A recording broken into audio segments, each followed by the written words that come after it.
교회 개척 운동에 대한 정신으로 세워진 교회예요. 한국 교회에서 그동안 우리들이 이제 목격하고 이건 아니다 싶었던 문제, 어떤 교회론의 문제 부분들을 좀 개선하기 위해서 몸부림쳐보자. 그래서 뭐 어떤 재정에 대한 부분이라든지 또 공간에 대한 부분이라든지 이런 부분에 대해서 새로운 좀 시도들을 하는 그런 교회죠. 지금 시작한 지 지금 1년 반 정도밖에 안 되기 때문에 뭐 지금 이제 저희들도 새롭게 가는 길이니까 한국교회가 건물 건축 여기에 상당한 많은 에너지를 쏟았잖아요. 우리는 그렇게 안 하고 그 일을 안 하고 저희가 지금 개척한 교회들은 대체적으로 이제 비용이 안 들었어요 처음에. 그러니까 그냥 있는 곳을 그냥 강당을 빌려서 쓴다든지, 예, 뭐 이제 회사 강당을 빌려서 쓴다든지 요런 부분. 그다음에 그렇게 함으로 해서 우리의 에너지인 인력과 재정을 밖으로 보낸다. 예, 선교적인 부분, 선교적인 삶, 선교적인 교회. 담임 목사의 손길이 닿는 수준의 교회의 인원을 정해서 이제 여러 곳에 교회를 세워가는 것이죠. 이게 한 교회 시스템에서 이렇게 문어발처럼 하는 게 아니라 모든 교회는 그 교회 담임 목회자의 색깔과 담임 목회자의 철학 속에서 그 교회가 사역이 돼요. 저희들이 큰 비전은 5가지 비전은 같이 공유하지만, 그리고 우리의 공동체 고백을 같이 고백하지만 이제 그 각 사이트는 사이트별로 목사님들이 다 색깔이 다르거든요.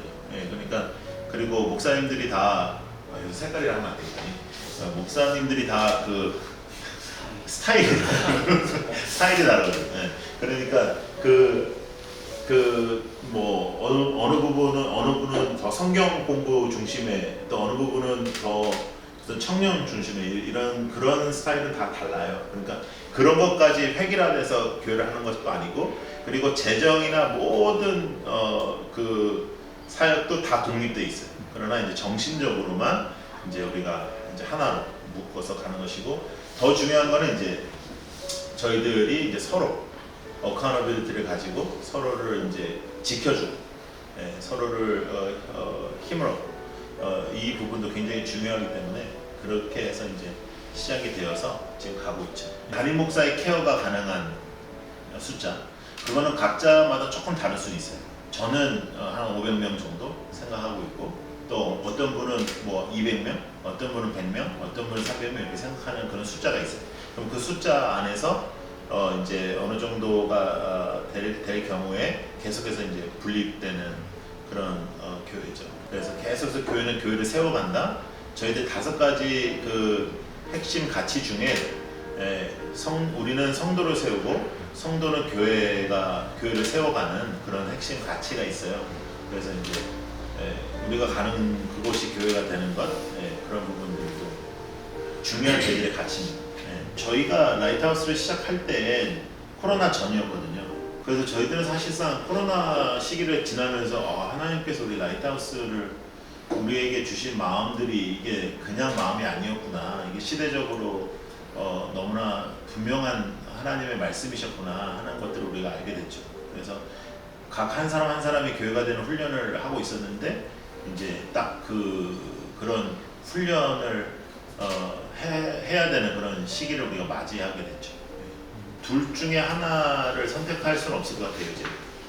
이제는 제가 볼 때 이제 저는 청소년 사역도 오랫동안 한 사람이지만, 청소년들도 캠프를 온라인만 한다? 아니죠. 그 지금 모여서 함께 뜨겁게 예배드렸던 것을 발급하고 그걸 기억하는 친구들도 많기 때문에 그것도 앞으로 풀어진다면 그것도 필요하고, 그러나 그것만 또 해서는 안 되는 시대가 되는 것 같아요. 그래서 온라인도 있어야 될 것 같고요. 근데 온라인을 이제 저희들이 이제 보면 교회들이 대체적으로 그냥 예배나 어떠한 집회를 중계하는 식으로 했는데, 그런 온라인의 그 예배나 집회는 제가 볼 때는 이제는 안 될 것 같고, 이제 온라인의 특별한 그 컨텍스에 맞춰서 예배가 준비돼야 될 것 같은데, 저는 온라인과 오프라인 두 개 다 이제 가는 시대가 올 거라고 생각을 하고 있습니다. 바울 서신이나 요한 서신서들을 다시 묵상을 하고 있는데, 이 사람들의 서신서가 왜 나왔는가, 하나님의 섭리 가운데에서 보면은 같이 만나지 못했기 때문에 나온 거거든요. 사실 한 군데의 장소에 얼마나 모일 수 있느냐는 교회가 처음 탄생했던 때부터 큰 중요한 지점은 아니었던 거예요. 그러니까 어디서 얼만큼의 인원이 모일 수 있고 사실 모인다라는 말이 지금 굉장히 방해가 된다. 만날 수 있는가라는 지점이 중요한 것 같아요. 그러니까 어떤 면에서 사역을 다시 성경에서 우리에게 요청하는 핵심적인 부분, 어떤 교회라고 부르는 예배당 건물에 모을 것이 아니라 어디서 우리가 만날 수 있는가, 어디서 우리가 함께 할 수 있는가, 그런 지점들을 봐야 되고, 저희는 그런 부분에서 잘 시기적으로 맞아떨어져서 오히려 코로나인데 오히려 인원들이 더 좀 저희한테 이렇게 오게 되고 사역들이 잘 진행되는 것들이죠. 그 예배가 공동체성을 잘 살리고 있느냐가 정말 중요한 것 같아요.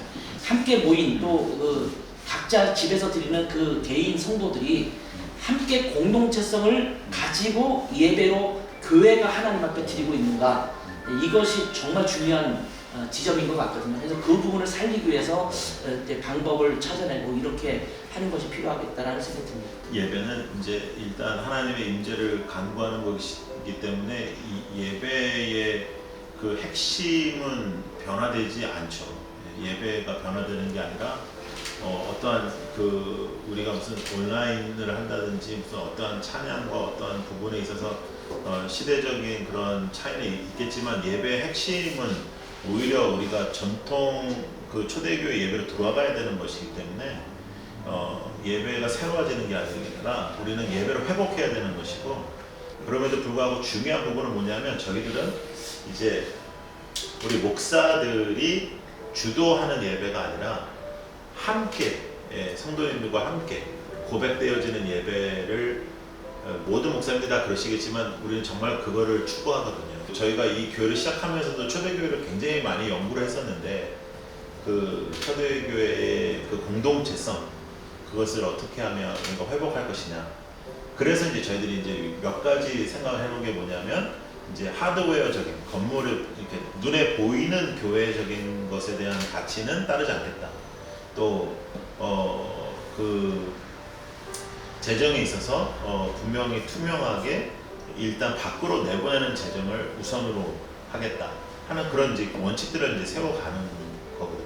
그러니까 교회는 사실상 세워진다기보다는 더 초대교회화 돼야 되기 때문에, 그러나 이제 뭐 눈높이나 무슨 뭐 문화적인 것이나 뭐 이런 것들에 대해서는 상당한 고민을 하고 있는데, 사실상 이제 각 사이트마다 좀 그 트라이는 좀 달라도 다 비슷한 그런 맥락에서 열심히 하고 있는데, 이제 오히려 사실상 초대교회에서 있었던 걸 우리가 다시 하면 되게 새롭다 그래 사람들이.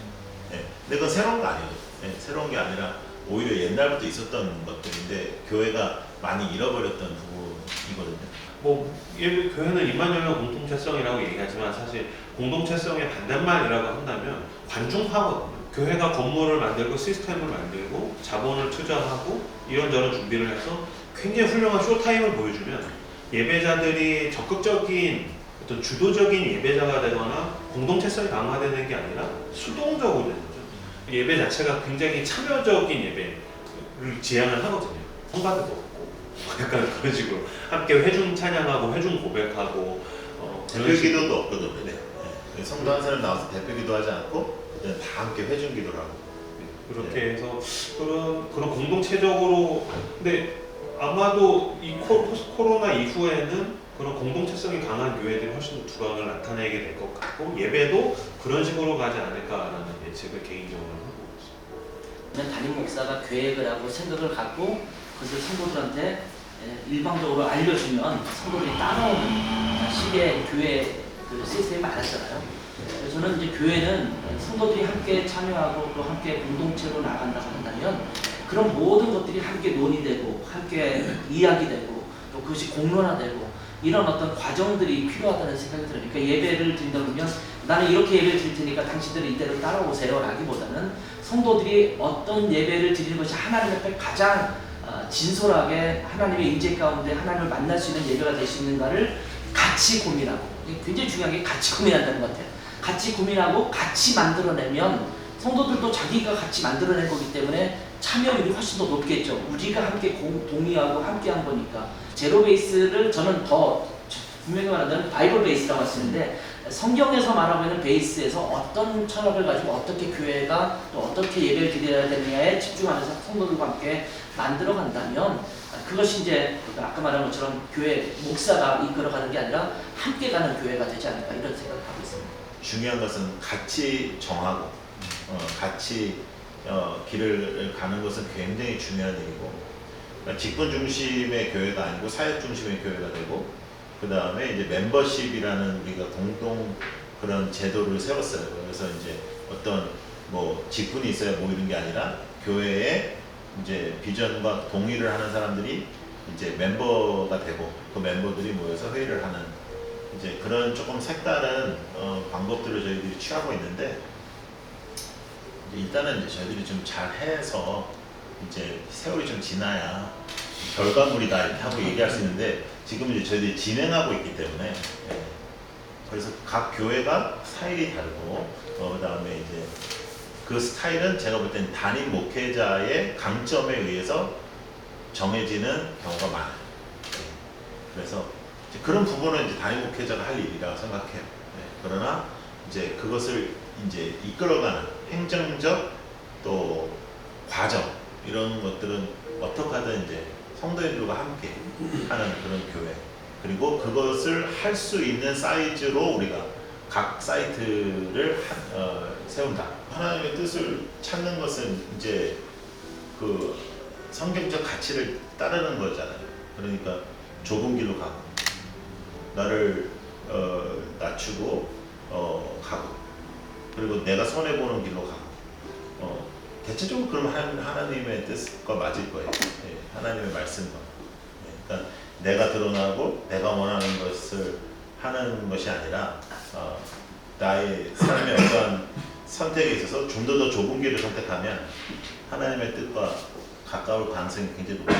일단은 그 내 마음대로 되는 것이 없는 게 이제 예수를 믿는 거거든요. 예수를 믿는다는 건 나는 죽고 주님이 내 안에 사시는 거니까, 주님의 뜻이 이루어지고 주님의 말씀이 이루어지는 거니까, 이제 그 예수를 믿으면 가치관이 변화돼야 된다. 제가 제일 많이 하는 말인데, 내가 원하는 거에 대한 가치, 내가 바라는 거에 대한 가치가 이제 내려놔지고 하나님의 임재, 하나님의 동행, 하나님이 함께하심, 이것이 나의 최고의 가치가 되면 이제 이 어려운 시기에도 하나님과 동행하면서 잘 이겨낼 수 있는데, 이제 내가 이루고 싶은 꿈, 내가 이루고 싶은 일들을 예수님의 능력으로 이루는 것은 기독교가 아니거든요. 그래서 이제 오늘도 내가 죽고 주님이 살아 계신 것을 추구하면, 이제 그것이 나의 가치가 되면 이제 내 마음대로 된 일이 없어도 이제 기쁨을 놓치지 않고 살아갈 수 있죠.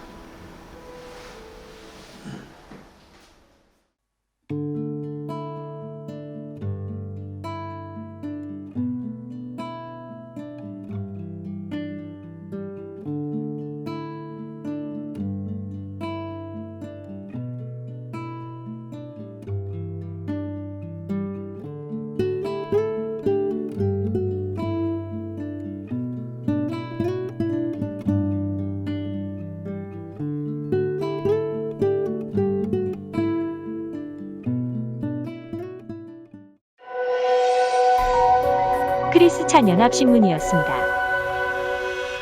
좋아요, 구독, 알림 설정까지 부탁해요.